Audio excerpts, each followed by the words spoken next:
అందరికీ నమస్కారం. ఇవాళ మనతో పాటు ప్రముఖ ఆధ్యాత్మికవేత్త ఆస్ట్రోన్యూమరాలజిస్ట్ శ్రీమతి జయప్రద గారు మనతో ఉన్నారు. మేడంతో మాట్లాడదాం. అమ్మ నమస్కారం. అమ్మ నమస్తే అమ్మ. శ్రీమాత్రే నమః. అమ్మ, అక్టోబర్ నెలలో సింహరాశి వారికి ఎలాంటి ఫలితాలు ఉండబోతున్నాయి కాస్త వివరించండి. తప్పకుండా. అక్టోబర్ నెలలో సింహరాశి వాళ్ళకి 15 రోజుల వరకు అనుకూలంగా ఉన్నాయి. 15 రోజుల తర్వాత ప్రతికూలంగా మారే అవకాశం ఎక్కువగా ఉంది. ఎందుకంటే వీళ్ళకి సింహరాశి వాళ్ళకి ఉద్యోగం విషయంలో మారే అవకాశాలు, బదిలీలు వచ్చే అవకాశం, అంటే చేసే ఉన్న ప్లేస్ నుంచి వేరే ప్లేస్కి వెళ్ళే అవకాశం కానీ, వేరే కంట్రీస్కి వెళ్ళే అవకాశం కానీ అవకాశం ఉంది. సో అది కొంతమందికి అది లాభం అవ్వచ్చు, కొంతమందికి నష్టం అవ్వచ్చు. ఎందుకంటే అన్ని అనుకూలంగా అందరూ దగ్గర ఉండి ఇంట్లో కలిసి ఉండే వాళ్ళకి విడిపోయి వెళ్ళాల్సి వస్తే అదొక బాధ. సో కాదు బాగుంది, వెళ్తే బాగుందే ఉంది అనుకునే వాళ్ళకి లాభం. సో ఈ విధంగా ఏంటంటే ఉద్యోగాల విషయంలో వీళ్ళకి మార్పులు ఎక్కువగా ఉన్నాయి ఈ మాసంలో. అందరికీ సింహరాశిలో ఎవరైతే ఉద్యోగాలు చేసినా, చిన్న ఉద్యోగాలు చేసినా, పెద్ద ఉద్యోగాలు చేసినా, వ్యాపారాలు చేసినా మార్పు అనేది జరుగుతుంది. సో ఈ మార్పు అనేది వీళ్ళకి మంచిదా చెడ్డదా అనేది వాళ్ళ జన్మజాతకంలో గోచారంలో ఏవైతే గ్రహాలు నడుస్తున్నాయో దాన్ని బట్టి తెలుస్తుంది. వీళ్ళకి కుటుంబం విషయంలో, కుటుంబం సంబంధించిన విషయాలు, వివాహ సంబంధం విషయాల్లో, పిల్లలకి వివాహాలు జరగడం అని కానీ, పిల్లలు వివాహం చేద్దాం అనుకున్నా కానీ అక్కడ కొన్న వీళ్ళకి మార్పులు వచ్చే అవకాశం ఉంది. సో వివాహాలు అయ్యే ప్లేస్మెంట్ మారచ్చు, అక్కడి నుంచి ఇక్కడికి మారాలని, ఎక్కడి దగ్గర మొత్తానికి స్థలాలు మార్పు అనేది జరుగుతుంది. ఈ మాసంలో వీళ్ళకి స్థల మార్పు అనేది ఉంది. అది ఇల్లు అవ్వచ్చు, స్థలం అవ్వచ్చు, ఊరు అవ్వచ్చు, కంట్రీ అవ్వచ్చు, ఏదైనా ఖచ్చితంగా ఈ మార్పు అనేది సహజంగా వస్తుంది ఈ మాసంలో. తర్వాత వ్యాపారస్తులు ఎవరైతే ఉన్నారో వ్యాపారం చేద్దాం అనుకున్న వాళ్ళకి కొన్ని ఇబ్బందులు, ఆటంకాలు ఏర్పడుతున్నాయి. మంచి వాళ్ళే మిత్రులే మోసం చేసే అవకాశం ఎక్కువగా ఉంది. ఇంట్లో వాళ్ళే మోసం చేసినట్టుగా మిత్రులు నమ్మిన వాళ్ళు, ఇప్పుడు జనరల్గా స్నేహం అంటే ఏంటి, నమ్మకమే స్నేహం కదా. సో స్నేహితులు ఎవరు కూడా మోసం చేస్తారు అనుకోరు, కానీ స్నేహితుల వల్ల వచ్చే ఇబ్బందులు వీళ్ళకి ఈ మాసంలో ఉంది. వాళ్ళు అనుకోని చేస్తారో, కావాలని చేస్తారు, లేకపోతే అనుకోకుండా జరుగుతుందో అనేది తెలియదు. కానీ మొత్తానికి స్నేహితులతో జాగ్రత్తగా ఉండాలి. అలాగే పెట్టుబడి విషయంలో అమ్మ ఈ మాసంలో పెట్టుకోవచ్చా, లేదంటే కొన్ని రోజులు ఆగాల్సిన అవసరం అని ఉందంటారా? వ్యాపార విషయంలో వీళ్ళు చాలా జాగ్రత్తగా ఉండాలి. స్నేహితులు, తెలిసిన వాళ్ళు, బయట వాళ్ళు ఎవరు కాదు, తెలిసిన వాళ్ళే మోసం చేసే అవకాశం ఎక్కువగా ఉంది. వ్యాపారాలు చేసేవాళ్ళు కానీ, షూరిటీలు పెట్టే సంతకాల విషయంలో కానీ, ఆస్తి కొనేటప్పుడు కానీ, స్థలాలు కొనేటప్పుడు కానీ అన్నీ కూడా ఆలోచించి కొనుక్కోవడం అనేది చాలా ఉత్తమమైన మార్గాలు వీళ్ళకి. ఎందుకు అంటే సప్తమ స్థానంలో శని భగవానుడు, దానివల్ల ఏంటంటే అష్టమ స్థానంలో రాహు. ఎప్పుడైతే సప్తమ అష్టమ శని రాహులు కలిసి ఉన్నారో కాంబినేషన్ అయితే ఉందో వీళ్ళకి ఈ మాసం ద్వితీయంలో రవి బుధులు, అంటే మామూలుగా గోచారంలో అయితే ఎప్పటి నుంచో వీళ్ళు శని భగవానుడు ప్లస్ రాహు కలిసే ఉన్నారు కదా.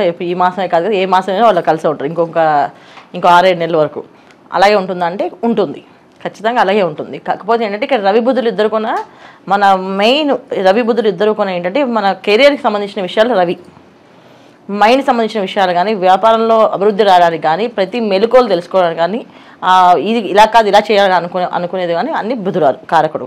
సో ఏదైతే రవి కారకుడు, బుధ కారకుడు ఈ కారకులు ఇద్దరు ఎవరైతే ద్వితీయంలో ఉన్నారో, సో కొన్ని విషయాలు ఓవర్ కాన్ఫిడెన్స్లో పర్లేదు మన వాళ్ళే కదా, ఏం పర్లేదు చూడట్లేదు చేద్దాం అని చెప్పేసి. సో 25 ఏళ్ళ నుంచి నమ్మకం ఉన్న వాళ్ళు 40 ఏళ్ళ నుంచి నమ్మకం ఉన్నారు, ఇలా నమ్మకం అలా వాళ్ళ చేతిలో కూడా ఉండదు. వాళ్ళు మోసం చేద్దామని వాళ్ళేం అనుకోరు, కానీ వాళ్ళ చేతిలో కూడా ఉండకుండా అలా జరిగిపోతుంది. సో అందుకని ఈ మాసంలో వీళ్ళు కొంచెం ఈ విషయంలో, స్థలాల విషయంలో, వీళ్ళ వ్యాపార విషయంలో, కొనే విషయంలో కొంచెం జాగ్రత్తగా ఉండడం అనేది చాలా ముఖ్యమైన విషయం. తర్వాత ఉద్యోగాల విషయంలో బదిలీ వచ్చే అవకాశం ఎక్కువగా ఉందని మనం చెప్పుకున్నాం ఆల్రెడీ. సో వివాహ విషయంలో కూడా సేమ్ అదే పద్ధతి, మోసపోయే అవకాశం, అమ్మాయి తరఫున కానీ అబ్బాయి తరఫున కానీ మంచి వాళ్ళు మోసం చేసే వాళ్ళు రావడం కానీ జరిగే అవకాశం ఉంది. తర్వాత సింహరాశి ఆడపిల్లలు ఎవరైతే ఉన్నారో వాళ్ళకి ఈ మాసం చాలా జాగ్రత్తగా ఉండాలి. వీళ్ళు ఇష్టపడదాం లేదా లవ్ చేస్తామన్న అబ్బాయిలు వెంటపడడము, వాళ్ళు కాస్త వ్యతిరేక స్వభావంలో మారడం అని జరుగుతుంది. ఎందుకు అంటే ద్వాదశంలో కుజుడు వస్తాడు. ఎప్పుడైతే ఈ మాసంలో వీళ్ళకి 20వ తారీఖు నుంచి కుజుడు మార్పు అని జరుగుతుంది. సో కుజుడు కర్కాటకంలో వస్తే అది ద్వాదశం అవుతుంది వీళ్ళకి, అంటే 12వ ఇల్లు అవుతుంది.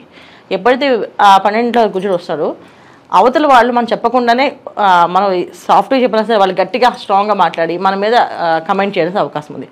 సో కమెంటింగ్ చేయడం అనేది ఏంటంటే ఆడపిల్లల్ని వెంటబడి వేధించే వాళ్ళు ఇంకొంచెం అగ్రెసివ్గా మారి చేస్తావా చేయవా లేకపోతే ఏమైనా చేస్తా అని విచక్షణ కోల్పోయే అవకాశం ఎక్కువగా ఉంది. సో అందుకే సింహరాశి అమ్మాయిలు ఎవరైనా ఉన్నారో వాళ్ళు ఖచ్చితంగా బయటికి వెళ్ళే అబ్బాయిలతో కానీ వాళ్ళతో కానీ వెళ్లకుండా ఉండడం, వాళ్ళతో మాట్లాడుకుని ఉండడం అనేది ఉత్తమం ఈ మాసం వీళ్ళకి.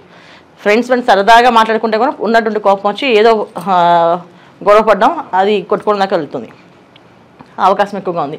తర్వాత విద్యార్థులు ఎవరైతే ఉన్నారో కలిసి కంబైన్డ్ స్టడీస్ చేయకండి ఈ మాసంలో. ఎందుకంటే కంబైన్డ్ స్టడీస్ చేయడం వల్ల గొడవలు వస్తాయి తప్ప చదువు అయితే రాదు. ఎవరు మట్టుకు వాళ్ళు చదువుకోవడం వల్లది వీళ్ళకి చదువు బాగా మైండ్లోకి వెళ్తుంది. లేకపోతే ఆ విషయంలో ఇంకా అది నాశనం అయిపోయే అవకాశం ఎక్కువగా ఉంది, చేయకూడదు. ఇంకా ఎవరెవరికి బాగుంది ఎవరికి బాగాలేదు అంటే ఆర్థిక పరంగా ఎవరైతే ఉన్నారో వాళ్ళకి కొంచెం పర్వాలేదు, స్టేబుల్గానే వెళ్తుంది, పెద్ద గొప్పగా ఏమో రానింపు ఉండదు, అలాగని ఉండదు. తీర్థయాత్ర చేసే అవకాశం ఎక్కువగా ఉంది కనుక తీర్థయాత్రలు చేయొచ్చు. ఈ మాసంలో వీళ్ళు తీర్థయాత్రలు అనేది చాలా ఇంట్రెస్ట్ చూపిస్తారు. వేరే విహారయాత్రలు కానీ, విహారయాత్రలు అనే దాంట్లో తీర్థయాత్ర బాగుంటుంది, విహారయాత్ర బాగుండదు. ఎందుకంటే సప్తమ స్థానం శని భగవానుడు రవి బుద్ధులు కలిసి ఉండడం వల్ల ఏంటంటే అది కొంచెం విషాదంగా మారే అవకాశం ఉంది కనుక వెళ్ళకూడదు. విహారయాత్రకు వెళ్ళకూడదు, తీర్థయాత్రకు వెళ్ళొచ్చు. కొంచెం పోస్ట్పోన్ చేసుకుంటే బెటర్ అంట. చాలా ఈ మాసంలో వెళ్ళకూడదు, నెక్స్ట్ మంత్ ఎప్పుడైనా ప్లాన్ చేసుకుని ఈ మాసం మాత్రం వెళ్ళకూడదు. ఇది వీళ్ళు జాగ్రత్త తీసుకోవాల్సిన, సింహరాశి వాళ్ళు తీసుకోవాల్సిన జాగ్రత్త విషయాలు, ఈ మాసంలో తీసుకోవాల్సిన జాగ్రత్తలు ఇవి. అమ్మ ఈ మాసంలో వీళ్ళకి గృహయోగం కానీ వాహన యోగం కానీ ఏమన్నా? అన్ని యోగాలు ఉన్నాయి, కాకపోతే ఏంటంటే చెప్పా కదా మీకు, గృహయోగం కానీ స్థలాలు కొన కానీ మనం వ్యాపార విషయాల్లో కానీ జాగ్రత్తగా ఉండాలని చెప్పేసి. అలాగే ఈ వీళ్ళు చేసుకోవాల్సిన విషయంలో సప్తమ స్థానం శని భగవానుడు ఉండడం, ద్వితీయ స్థానం రవి బుధులు ఉండడం వల్ల కొన్ని ఇబ్బందులు ఎదుర్కోవాల్సి వస్తుంది. 15వ తారీఖు నుంచి అక్టోబర్ 15 తర్వాత 16వ తారీఖు 10, 16, 17 తర్వాత వీళ్ళు ప్లాన్ చేసుకోవచ్చు. అంటే 15వ తారీఖు నుంచి 16, 17 వదిలేసి 18 నుంచి వీళ్ళు ప్లాన్ చేసుకుంటే అన్ని పనులు వీళ్ళకి అనుకూలంగా మారే అవకాశం ఉంది. గృహయోగం, వాహన యోగం ముందు కొనుక్కోవడానికి ఏమవుతుందంటే సింహరాశి వాళ్ళకి ముందు వెళ్తే గొయ్యి వెనక్కి వెళ్తే నెవ్వి అన్నట్టు ఉంది ఈ మాసంలో వీళ్ళకి.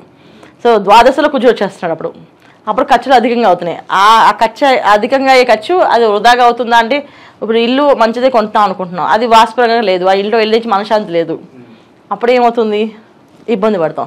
సో ఈ మాసంలో ప్రతిదీ పోస్ట్పోన్ చేయడం అనేది చాలా ఇంపార్టెంట్. ఈ సింహరాశి వాళ్ళు ఏ విషయంలో పోస్ట్పోన్ అంటే కొనే విషయంలో పోస్ట్పోన్, ఉద్యోగాల విషయంలో ప్రయత్నం చేసుకోవచ్చు, ఉద్యోగాలు బాగానే ఉంటాయి, వ్యాపారం చేసే వాళ్ళు చేసుకోవచ్చు, విద్యార్థులు చదువు ఆపకుండా చదువుకోవచ్చు, దానికి ప్రాబ్లం లేదు.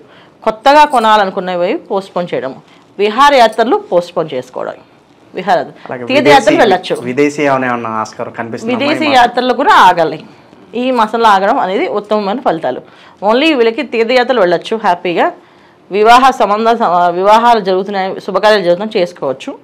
తర్వాత స్థలాలు పొలాలు కొనేటప్పుడు ఆలోచించి కొనాలి. ఈ మాసంలో కొనుక్కొని ఉండడం మంచిది వీళ్ళకి. అవి మాత్రం ఆలోచిస్తే మొత్తం అన్ని విధాలు బాగానే ఉంటుంది. సో మొత్తానికి సింహరాశి వాళ్ళకి ఈ మాసంలో ఆర్థికంగా బాగుంది, కానీ ఆరోగ్యంగా కొంచెం ఇబ్బందులు ఉన్నాయి. ఆరోగ్యపరంగా ఏంటంటే మనశ్శాంతి కొరవే, కొంచెం ఏదో ఒక తెలియని ఒక వెలితి బాధ, మన అశాంతి, ఇంట్లోనే కొన్ని ఇబ్బందులు అది ఎదుర్కొనే అవకాశం ఉంది. ఎందుకంటే శుక్రుడు తృతీయ చతుర్థ స్థానాల్లో, శుక్రుడు చతుర్థ పంచమ స్థానాల్లో తిరుగుతున్నారు వల్ల వీళ్ళకి కొన్ని రకమైన ఇబ్బందులు ఎదుర్కొనే అవకాశం ఉంది. ఏంటంటే కుటుంబాలకు సంబంధించిన చికాకులు, ఖర్చులు, ఏదో ఒకటి ఆ అశాంతి గురే అవకాశం ఉంది. కనుక ఎక్కువ దైవారాధన చేసుకోవడం, చెప్పాలంటే ఈ మాసం వీళ్ళు మెడిటేషన్ చేయడం అనేది చాలా ఉత్తమ ఫలితం. అమ్మ కొంత ఇబ్బందికర పరిస్థితులను మాట్లాడుకుంటూ ఉన్నాం. మరి సింహరాశి వారు ముఖ్యంగా ఏమైనా పరిహారాలు చేసుకుంటే ఎటువంటి వీళ్ళకి మెరుగైన ఫలితాల కోసం ఎటువంటి పరిహారాలు చేసుకుంటే మంచిదంటారు? సింహరాశి వాళ్ళ ఆరోగ్య సమస్య కొంచెం ఉంది కనుక మన భగవంతుని అనుగ్రహం కావాలనుకున్నప్పుడు సూర్య భగవాన్ని ఆరాధించాలి. ఆదిత్య హృదయం వచ్చిన వాళ్ళు ఆదిత్య హృదయం చదువుకోవడం, రాని వాళ్ళు సూర్య నమస్కారం చేసుకోవడం, మా శివాలయానికి వెళ్ళడం, నవగ్రహ ప్రదక్షిణాలు అంటే శివాలయం నవగ్రహాలు ఉన్న ప్లేస్కి వెళ్ళడం, ప్రదక్షిణాలు చేయడం, ప్రతి ఆదివారం నవగ్రహ ప్రదక్షిణ చేసుకొని శివారాధన చేసుకోవడం వల్ల వీళ్ళకి ఆరోగ్యం అనేది ఇబ్బంది లేకుండా జరుగుతుంది. కుటుంబంలో చిన్న చిన్న చికాకులు, డిస్టర్బెన్స్ అనేవి కూడా పోతాయి. ఇవి చేయడం వీళ్ళకి ఉత్తమమైన ఫలితాలు ఈ మాసంలో. అక్టోబర్ నెలలో సింహరాశి వారికి ఎలాంటి ఫలితాలు ఉంటాయి, అలాగే మీరు చేసుకోవాల్సిన పరిహారాలు తెలియజేసినందుకు ధన్యవాదాలు. నమస్తే అమ్మ. శ్రీమాత్రే నమః.